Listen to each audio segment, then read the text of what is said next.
The afternoon sun cast a lazy glow across the grounds of Fort Banning, a sprawling training base known more for its brutal shooting courses than for its hospitality. Inside the officers' club, laughter echoed off polished hardwood and brass fixtures. At the center of attention sat Colonel Mason Vaughn, his voice loud and full of authority as he shared another exaggerated war story with a circle of junior officers. Everyone laughed, not necessarily because the story was funny, but because the speaker demanded it. That's when she walked in. Evelyn Brooks stood out immediately. Not just because she wasn't in uniform, or because she wasn't slim like most people there, but because she didn't hesitate. She moved with purpose, her thick-framed glasses catching the light, her broad shoulders set firm under a plain brown jacket. At 40, she had the confidence of someone who had long stopped caring about what others thought of her body, but not her ability. She made her way to the administrative desk, holding a small duffel bag in one hand. The officer behind the desk barely looked up. "Ma'am, civilian access to the officers' club is restricted," he said, giving her a quick once-over that barely disguised his disdain. "I have an appointment," she said calmly. "Colonel Vaughn agreed to meet me." Evelyn Brooks. That name triggered something in the minds of a few bystanders nearby. There were murmurs. Someone whispered, "Isn't she that marksmanship coach who used to train special ops candidates before she left the service?" Colonel Vaughn, now noticing the commotion, turned toward the woman who'd just stolen the room's attention. "Ah, yes," he said with a thin smile. "You're the civilian who wants to use our firing range. You must be joking." Evelyn didn't flinch. "I'm not here for jokes, Colonel. I'm here to qualify. You've opened the elite certification test to civilian experts. I'm here to prove I still belong." The colonel laughed loud and theatrical, slapping the table in front of him. "Lady, I don't know who fed you that nonsense, but this is a military training base. We're not handing out ribbons to civilians playing Rambo, especially not ones who look like they haven't run a mile in 10 years. There was silence. The insult hung heavy in the air. Some officers chuckled nervously. Others looked away uncomfortable. Evelyn looked the colonel in the eye. "I don't need to run, I just need to shoot, and I promise you when I do, you'll remember this moment." Vaughn leaned back in his chair, clearly enjoying himself. "All right, fine. You want to embarrass yourself? Be my guest. But when you fail, don't say I didn't warn you." "I won't fail," she said. Then softer almost to herself, "I've done this before. Just not under your watch." She turned and walked out, leaving the same kind of stunned silence she had entered with. The colonel snorted and muttered something about delusions and desserts under his breath, but it was too late. The challenge had been made. In the back corner, quietly watching everything unfold, was Sergeant Miguel Rivas, a former student of Evelyn's from years past. He hadn't seen her in over a decade, but he remembered those eyes. Sharp, focused, dangerous. He took out his phone and texted his friend at range control, "You're gonna want to clear a lane tomorrow. Evelyn Brooks is back." Evelyn stood alone outside the base's old barracks, the evening wind tugging at the hem of her jacket.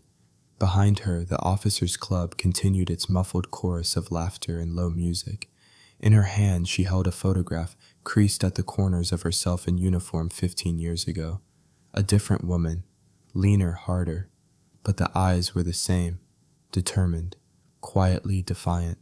15 years ago, Evelyn Brooks was one of the Army's top marksmanship instructors. She had trained snipers, special forces candidates, even a few foreign dignitaries under classified programs.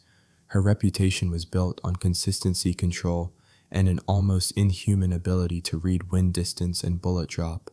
But all of that had faded after her honorable discharge. A medical retirement, chronic back injury compounded by depression, then weight gain, then obscurity. People stopped asking for her. The invitations to speak dried up. One by one, the soldiers she'd trained moved on, climbed ranks, or disappeared into operations too secret to name. And Evelyn, she took a job managing a civilian gun range outside of Boise. She gained weight. She got quiet. The few who remembered her assumed she'd let herself go. They didn't know the whole story. They didn't know about the night her final student died on an overseas mission, a bullet he should have avoided, a mistake she believed was her fault. They didn't know about the guilt that kept her from picking up a rifle for years, or the long road she'd walked, therapy, sleepless nights, endless strolls in the Idaho wind just to come back to herself. They only saw what Vaughn had seen: a woman past her prime, Overweight, soft, civilian. Evelyn put the photo back into her duffel bag and pulled out a worn journal. Inside were pages of ballistics notes, wind pattern sketches, and range logs from the past 12 months. She had been preparing for this, quietly, carefully. From a distance, Sergeant Rivas approached, hands in his pockets. "I thought it was you," he said gently. Evelyn turned, surprised. "Miguel Rivas, you've gotten older. Not as much as you apparently," he teased before the grin fell away. "You okay?" She nodded. "You were at the club, you saw." He sighed. "Vaughn's an ass, always has been. But he's also influential. If you're serious about qualifying, he'll do everything in his power to make sure you fail." "I know," she said, "but I'm not here for his approval." "Then what are you here for?" Evelyn looked up at the shooting range in the distance, the steel silhouette still faintly visible in the dusk. "For her," she whispered. Rivas paused. "Your sister," Evelyn shook her head slowly. "Cadet Brianna Hart, last student I ever trained. She bled out in Kandahar with a jammed rifle and no cover. I told her she was ready. I was wrong." Rivas didn't say anything for a long moment. "You think qualifying again makes up for that?" "No. But hiding hasn't either." The next morning, Evelyn walked onto Precision Lane 4, with her bag slung over one shoulder and her badge clipped beside it, Civilian Consultant Temporary. A title Vaughn had insisted upon to humiliate her, but one she wore like armor. The range was alive with activity. Instructors shouting, targets clanking, young recruits trying to steady their breathing and their nerves. But when Evelyn stepped into her designated lane, the world quieted. She laid out her tools the same way she had 15 years ago, meticulously. Mat down, wind reader on the left, scope out, trigger gloves on, rifle last, always last. It wasn't a military-issued weapon but her own. A custom-built bolt action with a polished wood stock and an action smoother than silk. She checked the chamber, loaded a single round, took a breath, and waited. From behind the glass observation deck, Vaughn and two other officers watched.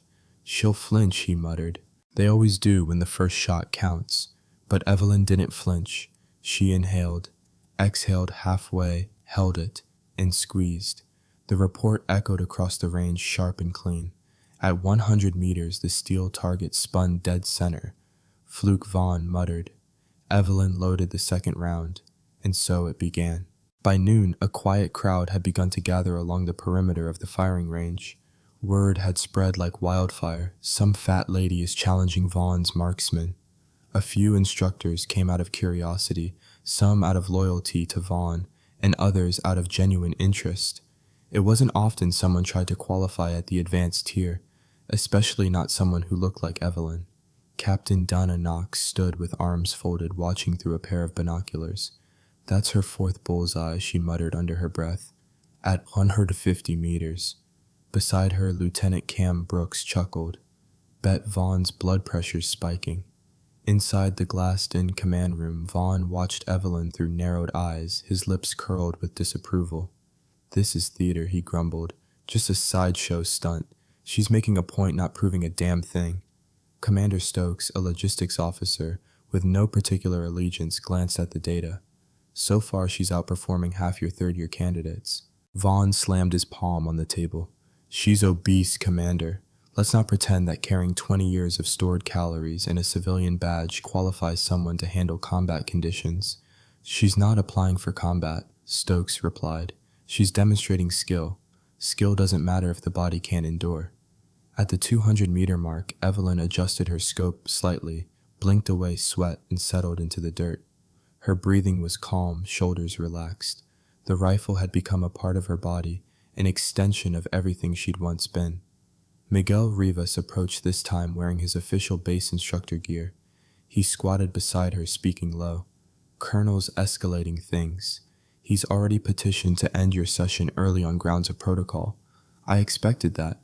He's planning to challenge you to a 500-meter string." Offhand, Evelyn smiled, the corners of her eyes tightening. "He would. That's difficult even for lean shooters, Evelyn. Not impossible, but it's designed to break people." She nodded once. "Then I guess I shouldn't break." Back at the command deck, Vaughn stepped forward as the last 200-meter round slammed into its target. The tight group of holes on the digital display was undeniable. "All right, fine," he announced, a voice booming over the speaker system. "Since this is apparently a real evaluation and not a charity act, let's get serious." The room fell silent. We moved to 500 meters.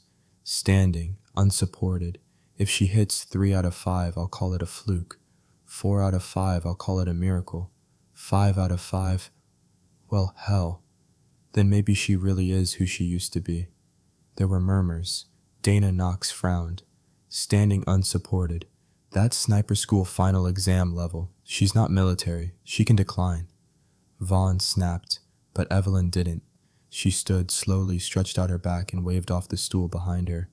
"No rest?" Rivas asked quietly. "She won't give me rest. I won't take it." The 500-meter target was a steel silhouette shaped like a human torso, barely visible in the distant shimmer of heat waves. Evelyn licked her lips, adjusted her stance, and steadied the rifle against her shoulder. The world narrowed. One breath. Exhale. Squeeze. The crack of the rifle rang out. A full 3 seconds passed before the distant ping confirmed the hit. "Hit," someone whispered. Another breath. Second shot. Ping. Third. Ping. Fourth. Ping. The fifth she held longer. Sweat dripped into her eyes. The wind had picked up slightly, shifting from right to left. She adjusted half a degree. Crack. Ping. 5 out of 5. The crowd didn't cheer. Not immediately. They stared. Then came the sound of Rivas clapping. Slow. Firm. Knox followed. Then Brooks. And then the line erupted. Cheers. Whoops. A couple of whistles. Vaughn remained still, jaw tight, hands clasped behind his back. "She got lucky," he muttered, but nobody was listening anymore. Evelyn turned to face them all, chest heaving, rifle lowered. "I came here to honor someone I lost," she said, "but maybe I needed this for me too." Someone yelled, "You're a damn legend," but she shook her head gently. "I was. Today, maybe I still am. Tomorrow we'll see." At the edge of the crowd, a young recruit asked his instructor, "Who was that?" The instructor replied, "That was Evelyn Brooks, once the best shot in the Western Division, and still dangerous as hell."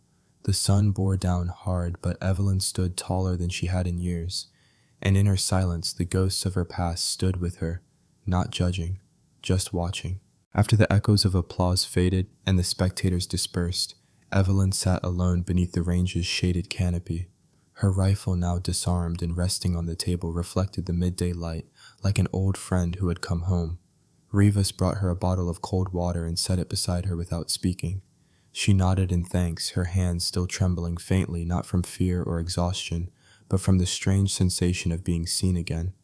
Commander Stokes approached with measured steps, clipboard tucked under his arm.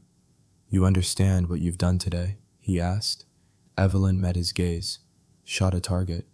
"No. You shot through people's assumptions, through every rulebook Vaughn clings to." She shrugged. "Then maybe it's time someone rewrote the book." Inside the base's command building, Colonel Vaughn paced his office like a storm cloud ready to break. The reports were already being filed, too many witnesses to bury the incident. Knox and Foster were preparing to update the board of qualifications. Stokes was quietly making inquiries into Evelyn's past service. Even Chief Santoro had issued a soft recommendation for civilian training inclusion based on exceptional outlier performance. Vaughn slammed his fist on the desk. She made a mockery of the entire system. "No, sir," came a voice from the doorway. It was Lieutenant Cam Brooks. She reminded us what the system is supposed to protect: excellence, regardless of shape, background, or status. Vaughn glared at him, but didn't reply. Meanwhile, Evelyn stood under the outdoor rinse station, washing the dust from her face and arms. The water was cold, refreshing. It traced the lines of her shoulders and necklines that bore the weight of years spent hiding from a world that once saluted her, then forgot her. She remembered her discharge ceremony. Quiet, paperwork heavy, no celebration, no farewell gathering. Just a final stamp, a handed folder, and the cold reality of re-entering civilian life, with a body the military no longer wanted despite the mind and skill they couldn't replace. That was the hardest part, not the weight gain, not the stretch marks or the stairs, but the invisibility. She had become someone people looked past. No one saw a marksman when she walked into a store. They saw a large woman in a uniform that no longer fit. But today they had looked. That night, Evelyn sat alone in her tiny base lodging room. The walls were thin, the single bed creaked under her frame, and her gear lay folded neatly at the foot. She stared at the old photo taped to her mirror, her and her unit in Iraq, all grins and dusty boots, her arms slung around two lean, wiry soldiers. She had been 33 then. Quick, lean, known. There was a knock. Riva stepped in. "You up for a visitor?" She gestured to the spare chair. He sat down, running a hand through his short hair. "They're adding your name to the civilian marksmanship board. Tomorrow. Officially." Evelyn blinked. "Really? You shook the place, Evelyn. Vaughn's pretending it's procedural, but Stokes is already writing up the recommendation. You might even get roped into training if you're open to it." She chuckled softly. "Me teach recruits." He grinned. "Why not? You'd scare them with just a stare, and maybe inspire the ones that need it." They sat in silence a moment longer. "You came back from a hard fall," he added, voice low. "Most people don't." She didn't answer right away. "I never stopped shooting," she finally said. "Even when I was working night shifts, even when my knees ached, I'd find a range on weekends. I couldn't let that part of me die." "You didn't," Riva said. "You buried it. Now you've dug it up, and it's still sharp." When he left, Evelyn turned back to the mirror and stared at her reflection.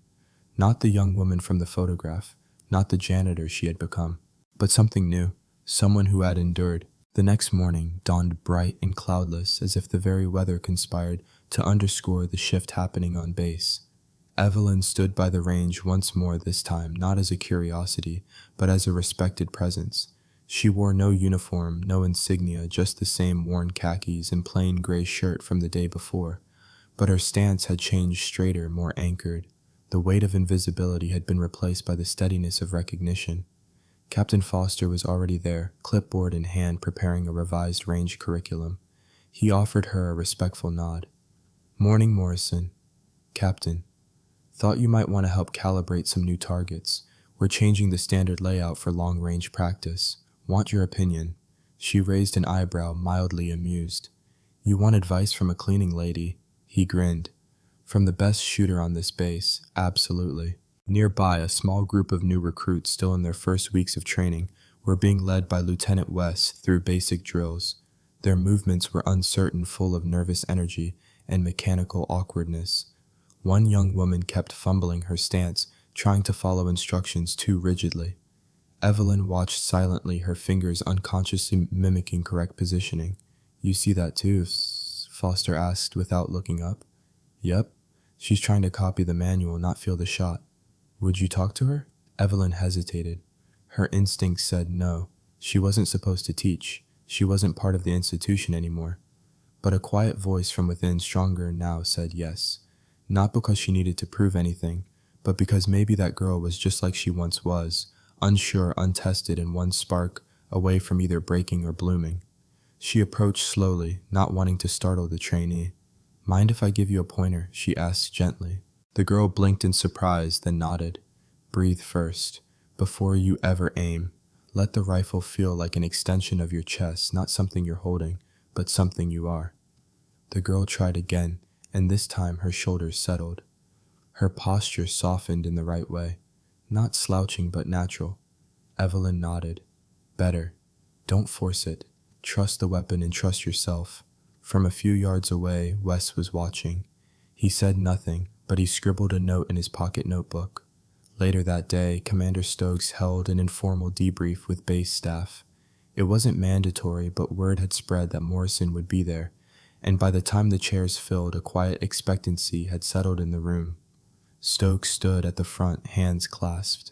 "I wanted to gather everyone here because we witnessed something yesterday that challenged some of our assumptions, not just about who belongs on a range, but about what real readiness looks like." He gestured to Evelyn, who stood to the side, her arms folded.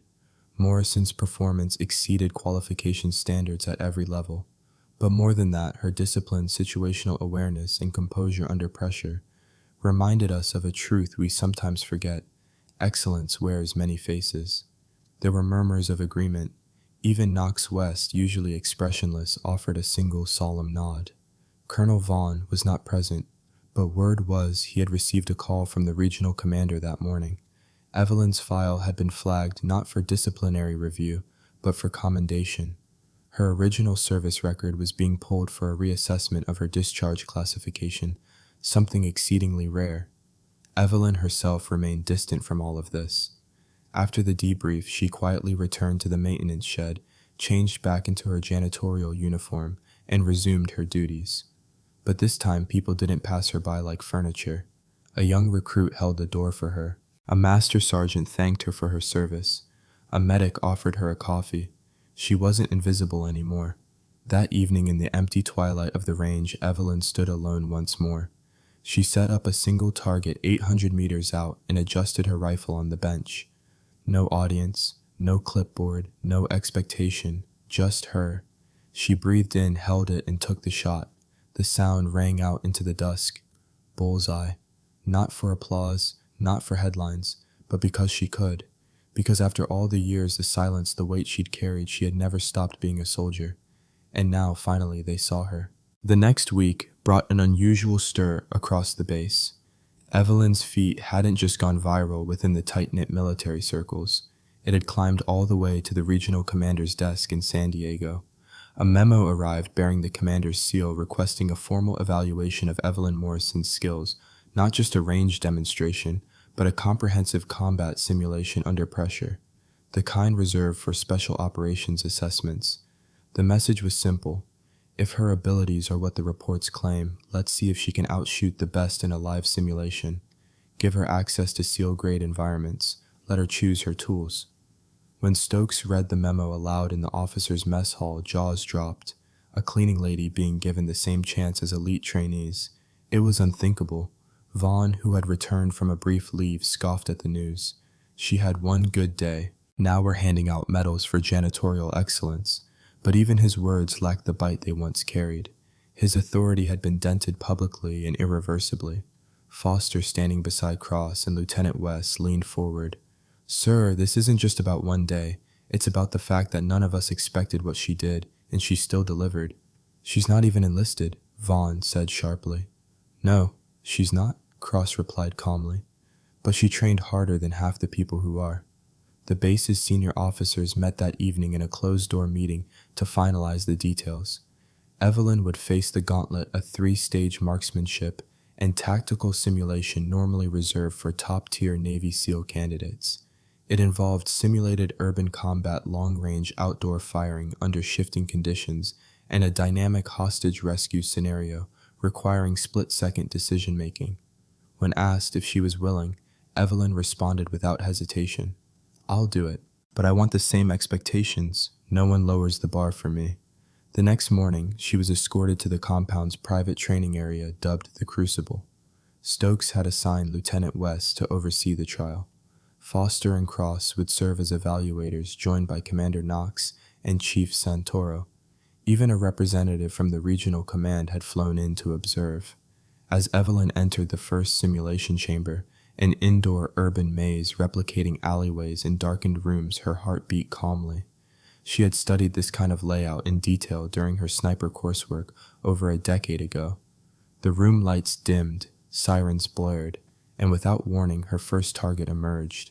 She dropped it in 0.8 seconds, then another, then 3 more. She cleared the entire chamber in under 5 minutes faster than any trainee that quarter. "She's not just accurate," West muttered to Cross. "She's reading the entire space before we finish pressing play." The second simulation took her into the open terrain, where wind patterns and thermal currents created a sniper's nightmare. A long-range target at 900 meters was visible for only 2 seconds every 30. Most marksmen missed 2 or 3 attempts before scoring a hit if they hit at all. Evelyn hit the target on her second attempt, adjusting for wind drift and elevation by memory alone. Cross let out a soft whistle. That's Nicole's training, but refined, polished. The final simulation was the most brutal a timed hostage rescue scenario inside a structure rigged with distractions, Smoke, strobe lights, fake civilians, and sound blaring from speakers meant to throw off concentration. Evelyn entered the chaos with poise.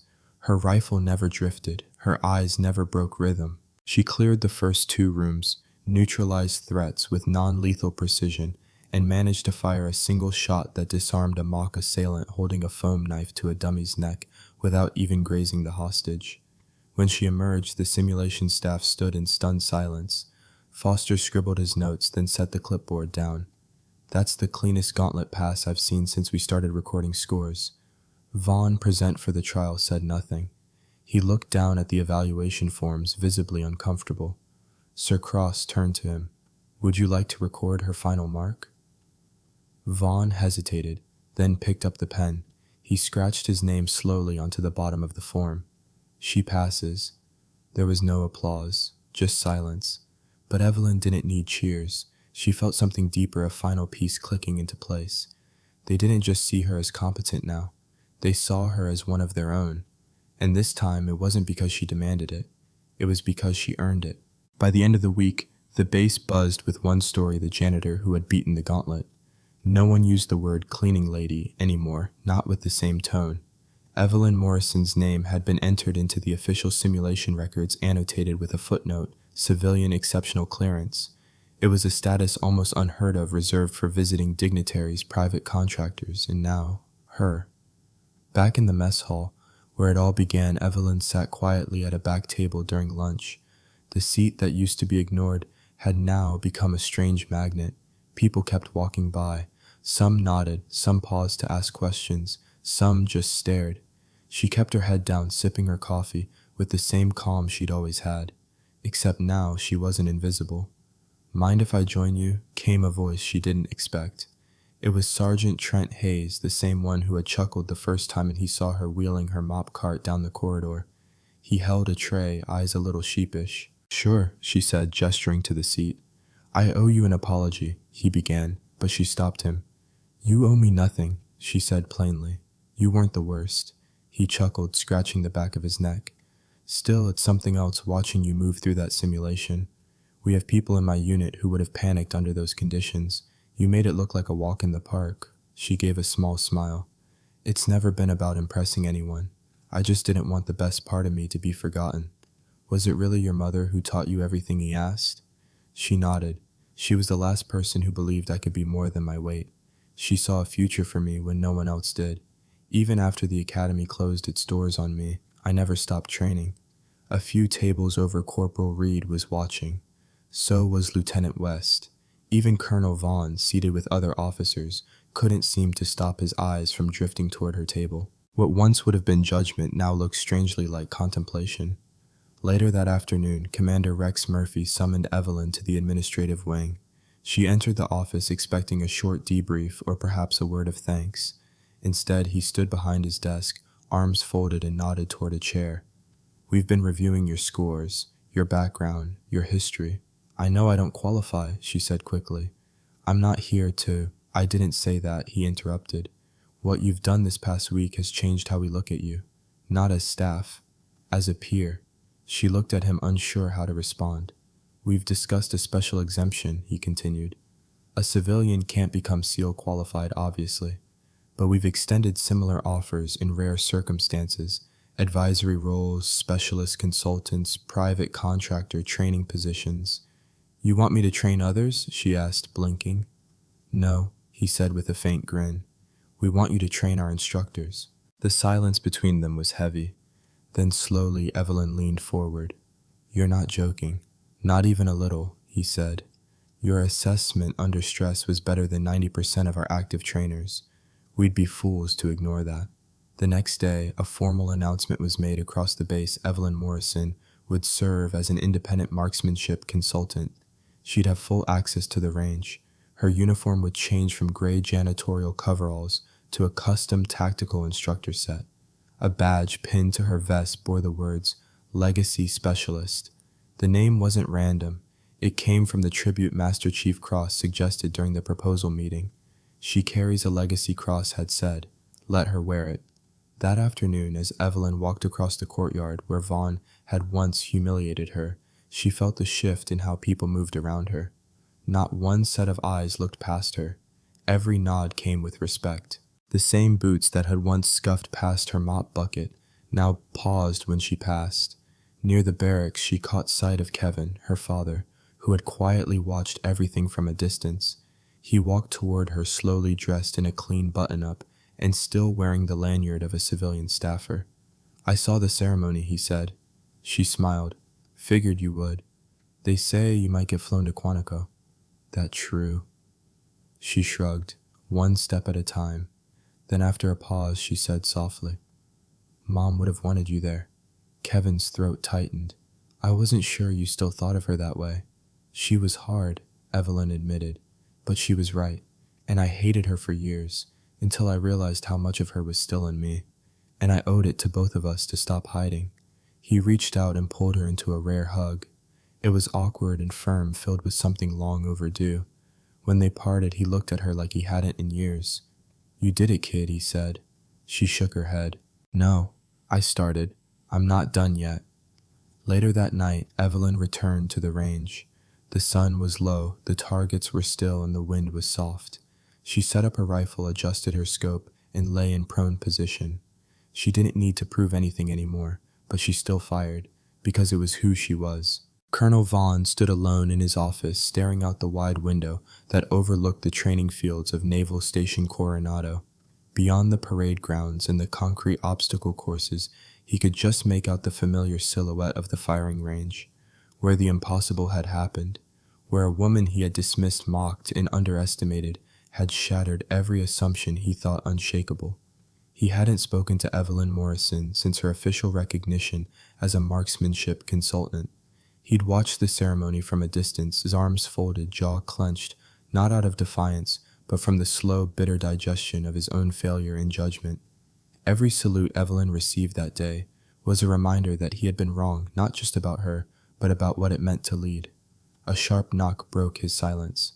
"Come in," he said. Master Chief Stephanie Cross entered, crisp and direct as ever. "You asked to see me, sir." He nodded and gestured to the chair across from his desk. "Close the door." She did, then sat, her face unreadable. "I want your honest opinion," he began. She raised an eyebrow. About me, about how I handled everything." Cross didn't answer right away. She let the silence stretch, not to be cruel, but to weigh the truth properly. "You led with your ego," she finally said. "You saw a woman who didn't fit your mold and treated her like a punchline. You turned a moment of grief, of legacy, into a spectacle." Vaughn swallowed hard. "That's what I was afraid you'd say. She didn't come here to impress anyone." Cross continued. "She came here because her mother's spirit lived in her hands, her breath, her sight alignment, and you nearly made her walk away from that gift." He looked down. "I've made mistakes in command before, but this feels different." Cross softened slightly, because it wasn't a strategic misstep, it was personal. "You forgot that leadership is about seeing people, especially the ones no one else sees." Vaughn nodded slowly. "Do you think she'd speak to me?" "I don't know," Cross replied, "but I think you should ask, not as a colonel, as a man trying to be better." That afternoon, Evelyn was calibrating new scopes in the equipment room when the knock came. She looked up, expecting Foster or Hayes. Instead, Colonel Vaughn stood in the doorway, cap in hand. "May I come in?" he asked. She straightened, arms folded. "It's open." He stepped inside slowly, almost uncertainly. The weight of his presence, once authoritative and dismissive, now felt smaller. "Human. I wanted to apologize," he said, voice even. She didn't reply. "I let my pride cloud my judgment. I saw a woman who didn't look like what I expected and assumed she couldn't possibly be what she claimed." Evelyn remained silent, letting him sit in the discomfort. "I was wrong, and I'm sorry." Still, she said nothing. Her hands kept adjusting the scope before her with mechanical precision. Vaughn shifted. "You don't have to accept it. I don't expect you to. But I needed to say it." Finally, she looked at him. "You humiliated me in front of a room full of people, made me feel small for trying to honor my mother." "Do you have any idea what that took? I do now," he said quietly. She stared at him, searching his face for any flicker of performance. What she found instead was regret. Not theatrics, not pride, just a man who had misjudged someone and was trying clumsily to make amends. "I'm not interested in your redemption arc, Colonel," she said flatly. "But I do believe in second chances. I wouldn't be here if I didn't." He gave a small nod. "Then maybe someday I can earn back a fraction of the respect you've shown us all." Evelyn didn't respond, but she turned back to her rifle and began resetting the scope. "Thank you for coming," she said, not looking at him. That evening, as the sun dropped behind the western ridge, Colonel Vaughn stood at the observation platform above Precision Point Range. Below, Evelyn coached two junior instructors on a windage compensation. Her voice was firm but patient, her movements clean. A true professional. Cross joined him at the railing. "She didn't have to forgive me," he murmured. No, Cross agreed. "But she gave you the dignity of seeing you as more than your worst moment. She's a better soldier than I ever was," he added almost to himself. Cross smiled faintly. "She's not just a soldier. She's a symbol now." Down on the range, Evelyn raised a hand and called out a correction to one of the instructors. Her voice carried up to the platform with confidence and calm. "Reset your sight picture. Trust your breath. The target doesn't move. You do." Vaughn watched a strange mix of admiration and quiet shame rising in his chest. He had once thought command was about control, but Evelyn Morrison had taught him something new. Leadership, real leadership, was about seeing past the surface. It was about recognizing greatness, even when it came wrapped in mop buckets, calloused hands, and sweat-stained coveralls. The next week marked the start of the Advanced Sniper Certification course at Naval Station Coronado, a rigorous program typically reserved for seasoned SEALs and Special Operations candidates. But this cycle, for the first time in its history, the instructors added a new consultant to the staff roster, Evelyn Morrison. Her name wasn't listed under rank or title, just Instructor Morrison, civilian consultant, but word had already spread across the base. She wasn't just a consultant, she was the woman who had silenced Colonel Vaughn with a single demonstration, the woman who had redefined what talent looked like. From the catwalk above the range, Evelyn scanned the incoming trainees, men and women, from elite units, each with credentials most civilians would never see. But it was Evelyn, the former cleaning lady, whom they now watched with quiet respect. "You'll learn from me just like I learned from the best," she began, voice clear and confident. "The rules here are simple. Skill over swagger, focus over force. Accuracy doesn't care who you are. It only respects discipline." Lieutenant West stood beside her, acting as co-instructor. Since the day of her demonstration, he'd taken every opportunity to study Evelyn's techniques. And more than that, he'd started advocating for her full-time inclusion in the base's training protocols. As the trainees began their drills, Evelyn moved between them with a quiet authority. She corrected grip angles, breathing cadences, body alignment. She taught them to feel their heartbeats slow, to listen to the wind before the shot. But while her body stayed at Coronado, her heart was often with her mother. Each evening, Evelyn walked the bluff overlooking the Pacific. It was the same cliff where Nicole Morrison had once stood, rifle slung over her back, preparing for deployment. Evelyn would sit on the rocks, eyes closed, and hear her mother's voice. "Sight picture is built with patience, sweetheart. Let your muscles go quiet before you squeeze. Never rush. The bullet doesn't lie." One evening, as the sun dipped low, Evelyn reached into her jacket pocket and pulled out the trident pendant. Her thumb brushed its edges like she had done 100 times since she was 12. That was when Kevin Morrison approached a thermos of hot cocoa in one hand and a small envelope in the other. "Thought you could use this," he said, handing her the drink. She smiled and took it, still making it the way Mom liked, with the cinnamon, and 2 marshmallows, of course. He sat beside her, holding the envelope. "This came from the Pentagon," he said, "addressed to you." She opened it cautiously, pulling out a formal letter stamped with military insignia. The contents made her breath hitch. It was an invitation, no a request, for Evelyn Morrison to serve as an honorary advisor to a classified training unit in advanced long-range reconnaissance and targeting, a role previously held only by career veterans. She looked at her father, stunned. "I didn't apply for this." "You didn't have to," he said softly. "Someone saw what you are, what your mother was, and they finally know it matters." Tears welled in Evelyn's eyes, not from pride but from something deeper, recognition. For years she had been dismissed, overlooked. labeled only by her size or her station. Now all of that had shifted. "I'm not in the Navy," she said, voice trembling. "No," Kevin said, "but you carry it in your blood." Back at the range, word of Evelyn's new role spread quickly. Sergeant Hayes was the first to congratulate her. "Guess we're all just trying to catch up now," he joked, shaking her hand. Even Corporal Reed, once skeptical, asked if she could shadow Evelyn for additional training hours. But it wasn't until Colonel Vaughn appeared again at the range, this time in civilian attire, that Evelyn understood how deeply things had changed. He approached without fanfare, hands behind his back. "I heard about your appointment," he said. "It's well deserved." "Thank you," she replied, keeping her voice neutral. "I also submitted a formal letter of recommendation to the Department of Defense." He added, "I may not have seen your worth before, but I see it now, loud and clear." She nodded. "It's never too late to aim better, Colonel." He smiled a small, quiet one and left her in peace. That weekend, a new plaque was installed in the instructor's hall. Beside names etched in steel, a new name appeared, Nicole Morrison, honored posthumously for her service, her legacy, and for raising a daughter who became something extraordinary. Beneath her name was a single line. She taught one to see what others missed, and beside it, a second plaque simpler but just as powerful. Evelyn Morrison, civilian consultant, instructor, record holder, proved everyone wrong with nothing but a rifle and her mother's voice.